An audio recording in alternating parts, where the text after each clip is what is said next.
আজকে আমি কথা বলবো ভিটামিন ডি এর ঘাটতির 5টা লক্ষণ নিয়ে।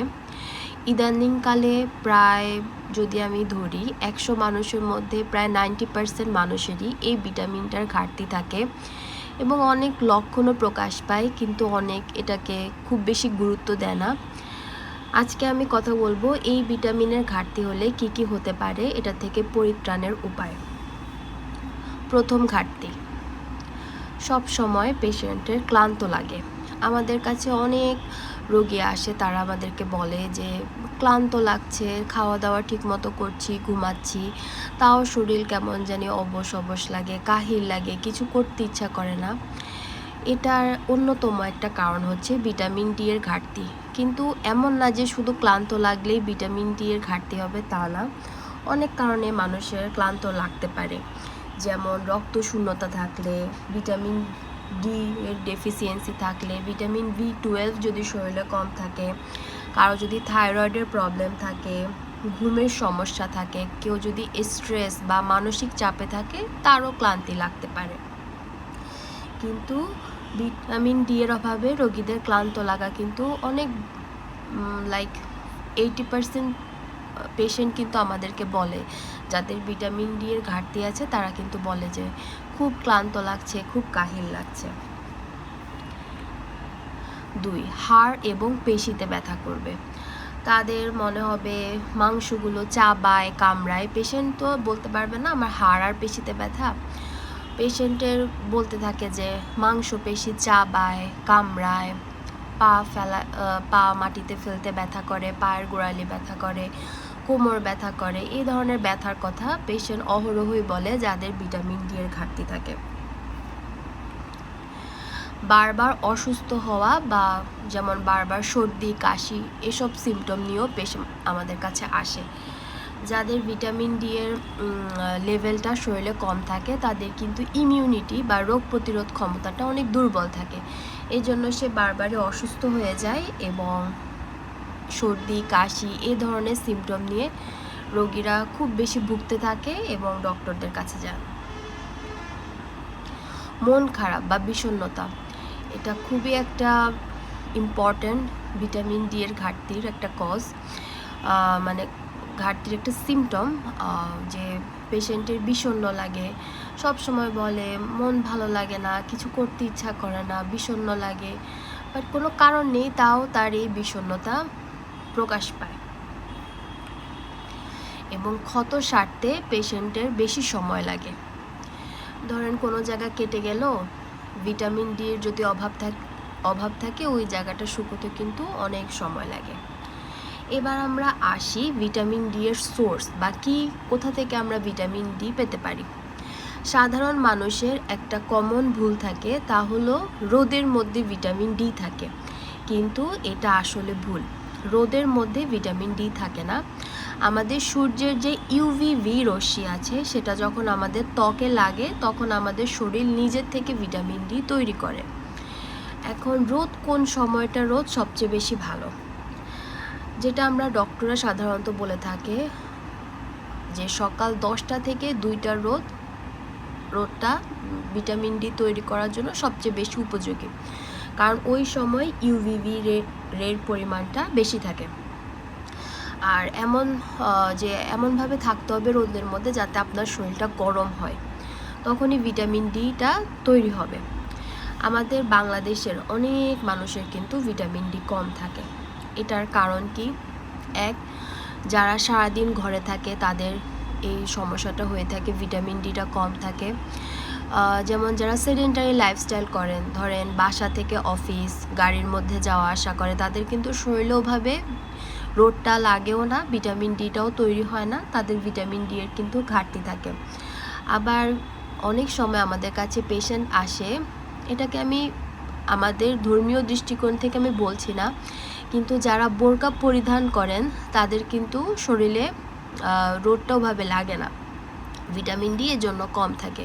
ওইসব মহিলাদেরকে আমরা বলে থাকি অবশ্যই আপনি বোরকা পরিধান করবেন, কিন্তু সকালবেলা চেষ্টা করবেন গায়ে রোদ লাগানোর জন্য বারান্দা থেকে অথবা ছাদে গিয়ে ছাদে যাবেন, যদি আপনাকে মানুষ দেখতে না পায় তাহলে আপনি ছাদে যাবেন বা আশেপাশে কোনো কাপড় দিয়ে ঢেকে রাখবেন যাতে উপর থেকে রোদটা আপনার গায়ে লাগে, যাতে মানুষ আপনাকে দেখতে না পায়। তাহলে আপনি এভাবে গায়ের মধ্যে লোডটা লাগাতে পারেন।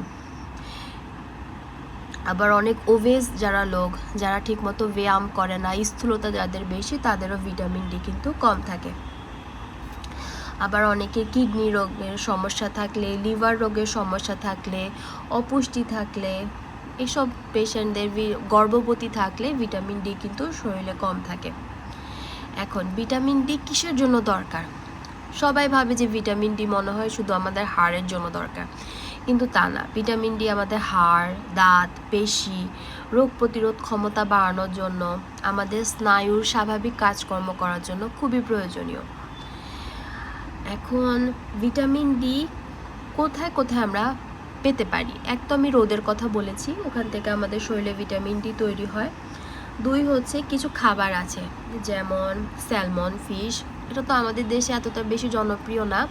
বাংলাদেশে ডিমের কুসুম, তারপর গরুর কলিজায়ও কিছু ভিটামিন ডি থাকে, এগুলোর থেকে আমরা ভিটামিন ডি পেতে পারি।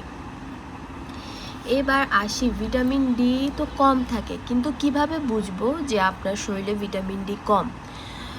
এখন অনেকেই একটা কাজ করে, কারণ এত ভিটামিন ডি কিন্তু এখন খুবই পপুলার আমাদের দেশে, অনেকেই ভিটামিন ডি ওষুধ খেয়ে থাকে, কিন্তু তার আগে অবশ্যই আমরা ডক্টররা বলি যে আপনি একটা ভিটামিন ডি এর টেস্ট করে নেন।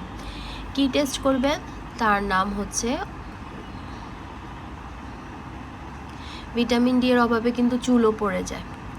কি টেস্ট করবেন? তার নাম হচ্ছে 25 হাইড্রক্সি ভিটামিন ডি। এই টেস্ট আপনি যে কোনো টেস্টের মানে ক্লিনিক্যাল হসপিটালে গিয়ে বা ডায়াগনস্টিক সেন্টারে গিয়ে করতে পারেন। এই টেস্টের রিপোর্ট দেখে তখন আমরা বুঝতে পারবো যে আপনার শরীরে ভিটামিন ডি কেমন আছে। ধরেন যদি 12 কম থাকে তাহলে আপনার শরীরে প্রচুর ঘাটতি আছে। 12 থেকে 20 থাকলে সেটাও ঘাটতি, 20 থেকে 29 থাকলে সেটাও অপর্যাপ্ত, 30-এর বেশি থাকলে হচ্ছে যে তার শরীরে পর্যাপ্ত আছে। কিন্তু আমরা বলি যে 60-70 এমন থাকা সবচেয়ে ভালো, কিন্তু 100-এর বেশি যদি হয়ে যায় তা কিন্তু আবার অতিরিক্ত হয়ে যাবে, সেটাও কিন্তু শরীরের জন্য খারাপ। ভিটামিন ডি যেমন শরীরের জন্য দরকার, অতিরিক্ত ভিটামিন ডিও কিন্তু শরীরের জন্য খুবই ভয়ঙ্কর। অতিরিক্ত ভিটামিন ডি কিন্তু আমাদের শরীরে রক্তে ক্যালসিয়ামের পরিমাণকে বাড়ায় দিতে পারে, কিডনিতে পাথর করতে পারে, বমি বমি ভাব করবে, পায়খানা কষা বা কোষ্ঠকাঠিন্য কনস্টিপেশন করবে এবং কিডনির ক্ষতি করতে পারে। সো কমও যেরকম আমাদের জন্য ঝুঁকি, অতিরিক্ত ভিটামিন ডিও কিন্তু আমাদের জন্য ঝুঁকি। এবার কি খেতে পারেন ভিটামিন ডি এর যদি অভাব থাকে? যদি দেখেন আপনার ভিটামিন ডি এর লেভেল এরকম কম আসছে, 30-এর কম আসছে, তখন আমরা ডক্টররা সাজেস্ট করি রোদে তো যাবেন, ডিমের কুসুম খাবেন, দুধ, গরুর কলিজা এগুলো খাবেন, তার সাথে প্রতি সপ্তাহে আপনি একটি ভিটামিন ডি, এটা আমি মানে অ্যাডাল্টদের কথা বলছি, বাচ্চাদের ক্ষেত্রে কিন্তু নয়, তাদের ক্ষেত্রে হিসাব আলাদা, এবং অবশ্যই একজন শিশু বিশেষজ্ঞের পরামর্শ অনুযায়ী খেতে হবে। ভিডিও দেখে অবশ্যই খাওয়া যাবে না। বয়স্কদের ক্ষেত্রে আমরা বলতেছি, অ্যাডাল্ট যারা আছে তাদের ক্ষেত্রে বলি যে 40,000 পাওয়ার বা 20,000 পাওয়ার ভিটামিন ডি পাওয়া যায়। ডি রাইস, ডিভাইন, এরকম অনেক ধরনের আছে, বাজারে পাওয়া যায়। এগুলো আপনি সপ্তাহে একটা খাবেন, এরকম 8 সপ্তাহ। ধরেন আজকে শনিবার একটা খেলেন 40,000 পাওয়ার আয়ুর, আপনি পরের শনিবার আরেকটা খাবেন, এরকম করে টোটাল 8 সপ্তাহ খাবেন। 8 থেকে 10 সপ্তাহ খাওয়ার পর আপনি আবার ভিটামিন ডি লেভেল চেক করবেন। এতটুকুই আজকে আপনাদের জন্য। আমি এই ভিডিওর মাধ্যমে কিছুটা সবাইকে ভিটামিন ডি এর ঘাটতি সম্পর্কে অ্যাওয়ার করার চেষ্টা করেছি। আশা করি ভিডিওটা আপনাদের ভালো লাগবে। যদি ভালো লেগে থাকে অবশ্যই আমার ভিডিওটিতে একটা লাইক দিবেন এবং আমার চ্যানেলটি সাবস্ক্রাইব করবেন।